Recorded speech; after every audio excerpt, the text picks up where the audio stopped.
Have you ever felt completely, totally overwhelmed? And one thing going wrong generally doesn't make you feel that way. But when things start stacking up, it can be overwhelming. A lot of you have felt that way in the last 3 months. There's just so much to deal with and process. It seems like everywhere you turn, there are more problems, and you wonder what to do or where to go. You might even find yourself wondering, where is God in all this? It's overwhelming when you don't have any answers. You wonder if things are ever going to be normal again. You don't know what to do, where to turn, or see any hope. Well, today we look at an amazing story in the Bible. One that even if you haven't spent much time in church, you've at least heard something about. It's a story where God's people were in deep trouble. They were overwhelmed with trouble on every side. It's found in the book of Exodus. The book of Exodus is about God's people, the Israelites, who were captive slaves in Egypt over 400 years. It's a long time. Captivity was all they knew.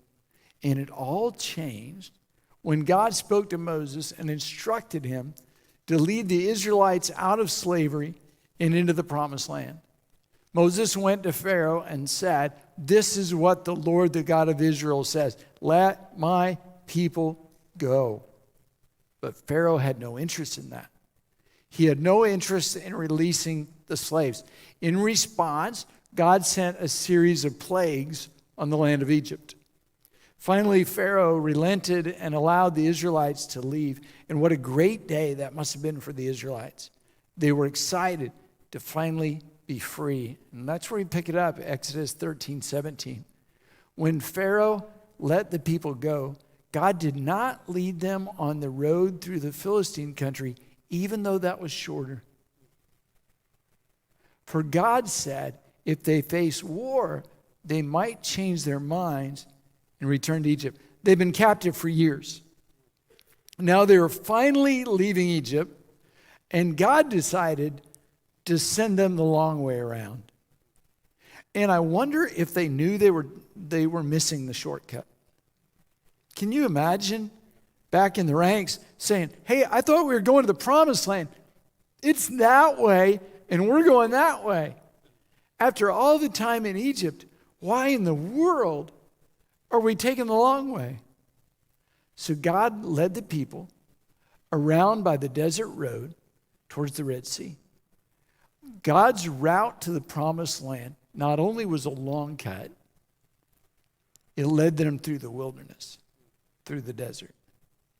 There is nothing worse than a long road trip. You guys, today's the day. We're going to Disney. Yay!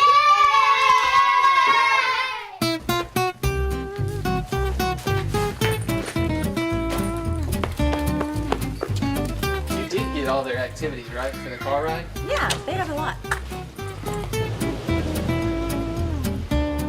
You guys, are you so excited? I know it's going to be a long drive, but it's totally going to be worth it.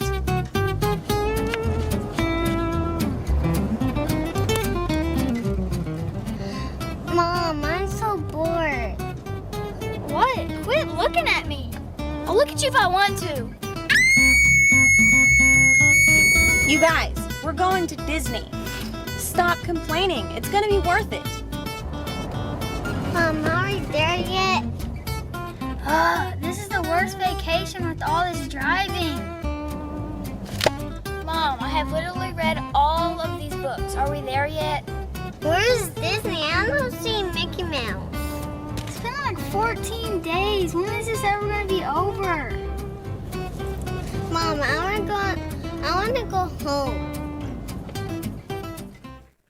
If you have kids, you have had that experience. For the Israelites, the road to freedom was long, hot, and difficult, but it was still God's road. See, you've been taught to believe hard times mean you're not in God's will or you're not following God's direction, but God still leads in the wilderness. And sometimes God actually leads you to the wilderness. By day, the Lord went ahead of them in a pillar of cloud to guide them and give them light. This is amazing. By night, a pillar of fire to give them light, so they could travel by day or night. Neither the pillar of cloud nor the pillar of fire left its place in front of the people. Now that's better than Google Maps.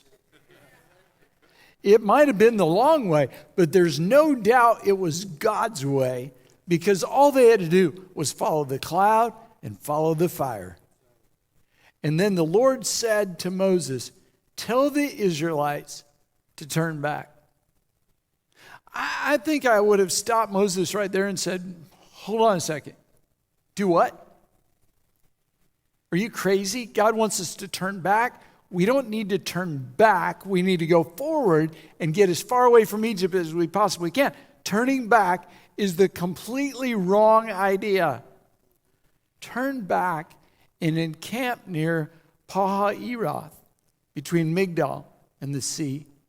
They're to encamp by the sea directly opposite Baal-zephon. Pharaoh will think the Israelites are wandering around the land in confusion, hemmed in by the desert, and I will harden Pharaoh's heart, and he will pursue them. But I will gain glory for myself through Pharaoh and all his army, and the Egyptians will know that I am the Lord. See, what looked and seemed random and illogical was actually all part of God's plan. God said, when this is over, everyone will know I am stronger. Everyone will know I am in control. Everyone will know that God is greater than any army. When you're under attack or overwhelmed, you just want it to be over. But God will use the attack to demonstrate his power to you and to those who are watching you. See, some of you have been praying for your spouse for years. Stay faithful in the hard time. It might be God will use that to win the long prayed for victory. It's a powerful thought, but if there's not an attack, there can't be a victory. And you say, well, Rod, I don't like attacks. I don't either, but I sure like victories. The Egyptians, all Pharaoh's horses and chariots, horsemen and troops, pursued the Israelites and overtook them as they camped by the sea. As Pharaoh approached, the Israelites looked up, and there were the Egyptians marching after them, and they were terrified. And we understand their fear. They were marching across the desert, finally on their way to freedom, when suddenly they heard a sound, and they turned around to see the most powerful army in the world chasing after them. You'd be afraid too. On one side was the Red Sea. On the other, a mighty army. There was no way out, no hope. And in that moment, they were completely overwhelmed. They were terrified and cried out to the Lord. What did they say? The Bible doesn't tell us. I think they probably prayed a deep, profound prayer, something like this: help! I mean, when you're overwhelmed by circumstances, attacked by people, or by Satan, your initial response is predictable. You're afraid because you don't know what will happen. You don't know if you can win. You look at the circumstances and they seem bigger than you, mostly because they are bigger than you. Fear is the normal, natural human reaction. The Israelites were terrified and cried out to the Lord. Then the Israelites made the mistake so many of us make. They should have stopped right there and prayed and kept praying until the fear was gone or until they sensed peace and direction. Instead, they said to Moses, "Was it because there were no graves in Egypt that you brought us to the desert to die? What have you done to us by bringing us out of Egypt? Didn't we say to you in Egypt, leave us alone? Let us serve the Egyptians." It would have been better for us to serve the Egyptians than to die in the desert. This is the classic biblical example of stupid. Look what they said to Moses. What have you done bringing us out of Egypt? Didn't we say, we like it here. We like being slaves. We don't ever want to leave. They didn't say that. They were thrilled to leave captivity in Egypt. Moses was the man. But now that the enemy was chasing them, Moses is no longer the man. He's just the idiot who made them leave their wonderful lives in captivity as slaves. And if you're a leader, you can identify with this. When trouble comes, people forget great leadership moments and victories of the past. They revise history in a hurry. And all of your great moments, all of your wonderful leadership, all of your big wins are forgotten. Let me give you an example. When addicted people go through rehab, they come out with some hope and direction.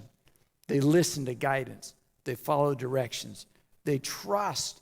They trust in those who have led them out of their wilderness. But I've seen it happen so many times. At the first sign of trouble, a short relapse or legal problems from the past, they turn on the very people who've been helping and guiding them on their recovery journey. And they turn on their sponsor or their pastor and say, I was better off before you made me do all this. My life was so good. Now look at it. They forget how miserable their lives were and how they were in bondage to addictions. When you're overwhelmed and afraid, you attack others. You take it out on your friends, your family, and on the people you love the most. Now, I've learned when people are in attack mode, there's usually a reason. They're dealing with hurt, pain, fear, or they just don't know how to handle things. The principle is hurting people hurt people. Look again what the Israelites said. They said to Moses, was it because there were no graves in Egypt that you brought us to the desert to die? What have you done to us by bringing us out of Egypt? Come on, God brought him out of Egypt, not Moses. When you're under attack, when you're overwhelmed, you forget God's power. You focus on your fear. You focus on your enemy or on your impossible circumstances instead of focusing on your God. Chapter 14, verse 13 says, Moses answered the people, and he looked at them and said, you are a bunch of idiots. You're blaming me? Have you forgotten God? You people deserve to die in the desert or be slaves the rest of your life. You rather go back? Fine, I'm out of here. You're on your own. Well, that's what Moses wanted to say. Instead, look what he said. He said, do not be afraid. See, fear comes when you look at your circumstances instead of God and his promises. Now, it is true. They were trapped. They've got the Red Sea in front of them and an army behind them. But they had direct, visible signs that God was with them. Come on. They still had the cloud and the fire. And I wonder if they'd become so accustomed to God's presence that they forgot its significance. We wouldn't do that, would we? In mid-March, it was a Friday when we found out we weren't going to be able to meet together on Sunday. For weeks, we weren't together. And all of a sudden, people found out how much church meant to them. They couldn't wait to be here. Thousands of people who in the past wouldn't darken the door of the church on Sunday night watched Connect with God every week and worshiped. When we lost the ability to be together, suddenly we realized how much it mattered. And now we can be together.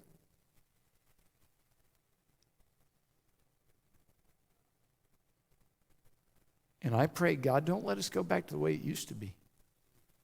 When soccer games, sleeping in, or yard work mattered more than being in your presence.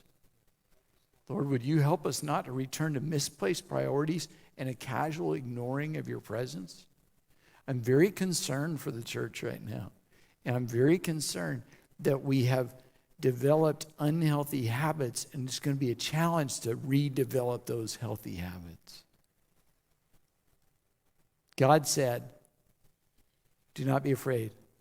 Stand firm, and you will see the deliverance the Lord will bring you today. The Egyptians you see today, you will never see again. The enemy you fight today, you'll not see tomorrow. Now, you may have to fight battles, but you'll never fight this battle again. I will totally and completely deliver you. What a great life approach. Do what God says and watch what God does. Blessing follows obedience. Now, that's the context, and here's the promise. Verse 14, the Lord will fight for you. You need only be still. Isn't that a good promise? The Lord will fight for you. You need only be still. The word used here for still means to be silent or to cease talking. See, the Israelites had been whining and complaining. God, through his leader Moses, said, this is the rod version, zip it. I've heard enough. I'm tired of listening to you. Shut your mouths. Stop with your worrying and complaining. And if you'll quit talking, I'll start working. Be calm. Be still. There's no reason to go back to Egypt because this battle is my battle, not your battle. Moses said what every leader dreams of saying. When people are complaining, griping, and arguing over things that aren't eternal, I want to say, in the name of Jesus, stop it. Why would you let your divisive, hurtful, sinful words stop the power of God? Shut up and let God work. He's ready. The Lord will fight for you if you would just be still. But be still is just half the promise. The other half is, when you are still, God will fight the battle. So listen to me. Settle yourself. Quit trying to handle it on your own. Be quiet. Get still, because you have a promise. You don't have to fight. God is going to fight that battle for you. Moses made his speech, and then God responded. If you feel overwhelmed, if circumstances are stacked against you, if you're under attack, if Satan has targeted you, I've got good news. You're going to love this. There was an army behind them and a huge sea in front of them. There's no way out. And then the Lord, remember, they're crying out to God. The Lord said to Moses, hey, why are you crying out to me? Is there a problem? What's up? What are y'all talking about? God is not uncaring or unfeeling. That's not what this is about. Instead, here's the truth. God is not intimidated by your circumstances, your attacks, or your enemy. God looks at them and yawns and says, that's it? What attack? You mean that? That's nothing. And then God continued, tell the Israelites, move on. God said, I told you what route to take. I'm leading you. Ignore them and keep going. And that's what God would say to you today. Keep going. Keep trusting. Keep believing. Don't give up. Don't quit. You have come too far to give up now. Keep going. When circumstances seem to be overwhelming, when people are against you and Satan is attacking, that's the worst time to quit. Keep going. Follow the last word you heard from the Lord. Obey. I cringe when people say, well, I'm just going through some things. I need to step out of ministry. Or we haven't been at church, but you understand that times are difficult. A crisis isn't the time to step out of ministry. The shutdown does not rescind God's assignment for your life. I know you're facing down the effects of isolation and fear of sickness, but this is the worst time to quit. This is when you need to be in ministry. This is when you need to connect with your church family. This is when you need to go to church. This is when you need to tithe. When times get tough, keep going. Satan wants you to quit, but when you quit, you lose. No matter what, don't give up. Hey, we've had a challenging year. right? Last year, we prayed, and we just prayed, Lord, help us survive this year. We know 2020 is going to be better. It wasn't. Okay? Here we are. We're facing huge challenges and adversity, but we're not going to quit. We're not going to give up because God is faithful. He's still faithful. Even in the middle of your fear, even in the middle of all the wackiness going on, that hasn't changed the fact that God is faithful. And it won't change it. God said, tell the Israelites to move on. I really like that. I think that's a great verse. Move on. Raise your staff. Stretch out your hand over the sea to divide the water so the Israelites can go through the sea on dry ground. I will harden the hearts of the Egyptians so they'll go in after them. And I will gain glory through Pharaoh and all his army, through his chariots and his horsemen. The Egyptians will know that I am the Lord when I gain glory through Pharaoh's, his chariots, and his horsemen. The Israelites didn't see any option for victory or escape. They thought they were stuck, a sea on one side, an army on the other. God had another idea. God, who after all created the seas, told Moses, hey, watch this.